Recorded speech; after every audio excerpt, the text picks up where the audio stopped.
Hello, everyone, and good evening. I'm J. Lenora Bressler. Welcome to the July 6, 2021 edition of the Bible Delight in the Details. I know I have been woefully inadequate. I have let so much time go by since our last regular devotional, but I am back on track again. I just posted the funniest little video of a sheep who had fallen in a crack, had to be rescued, and fell right back in the crack, just a few paces on.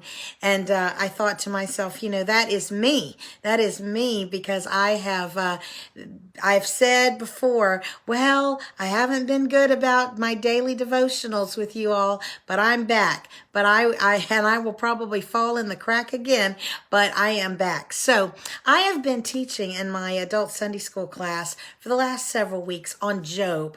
And so I want to bring a few lessons to you from Job over the next few days. Job, the book of Job, is kind of a hard slosh to get through, actually, but it is so important. And if it feels a bit like a tough going, then that is because it is real. It is reality. Job is very much like an everyman. If you know about literature, you know that a lot of times in stories there will be an everyman character with whom the reader is to identify. And I think that most of us, particularly those of us who are reading the Bible as believers already, we do identify with Job. We like to think of ourselves as being good guys and good girls. And when we suffer in this life, we have a tendency to think this is not justice, that this is not the way it should be. Interestingly, names in the Bible mean something. They give insight into the destiny or character of the individual. This is why God often changes the names of people once he has encountered them and or they have encountered the Lord. For example, we know that there was the changed name for Peter. He was Simon and then he became Peter the Rock. And there's so many different examples of that. Paul, had his name changed. Israel was once Jacob. He went from being a deceiver to being a prince. So we know that names matter. Interestingly, the name Job literally means one who weeps, which is kind of odd because at the beginning of the story, Job certainly did not weep. He was doing great. He was on the top of the world. And everyone who looked at him thought, now he is the quintessential of blessed.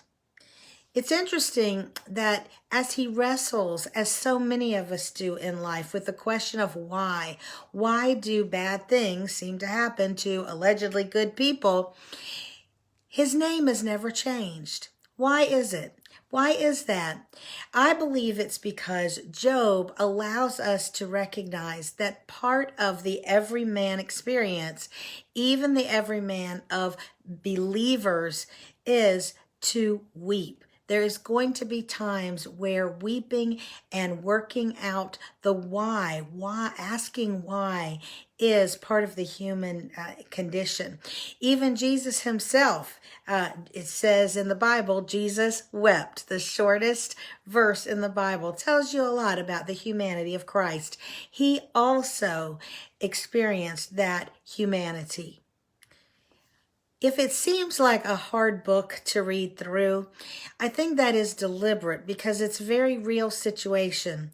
You and I both know that when we're in the midst of a trial or a challenge, it seems like the night will never end. It seems that the confusion will never be cleared and the gloom and doom will never lift. Also, even when people that mean well come and try to give advice, it sounds like platitudes and it doesn't bring very much comfort. Also, those people who perhaps have weak or incomplete doctrine sometimes will have to make up things in order to make the facts seem to fit their doctrine. And that doesn't feel right either. We see all of this in the book of Job, and it goes on and on. We hear the repetitious arguments. We see the irritation that comes, even with friends who are trying to help one understand difficulties in life. And even though they may mean well, it just doesn't ring right. It goes on and on with repetition, irritation, depression. As a matter of fact, you who are aware of the 5, and sometimes it's called 7 stages of grief, will well recognize each stage is expressed in the book of Job. And so what are we left with? We are left with a book that in its very reading feels like real life as we struggle with the idea of injustice as we think it is applying to us. In the coming days, we're going to look at some of the insights that we can get from Job, who represents every man in one of the most critical experiences of the human life. I'm J. Lenora Bressler. Visit me on the next edition of the Bible, Delight in the Details. And I'm hoping that you know where to turn in your difficulties. Turn to the Lord, for that is where true wisdom will be found. Have a great night.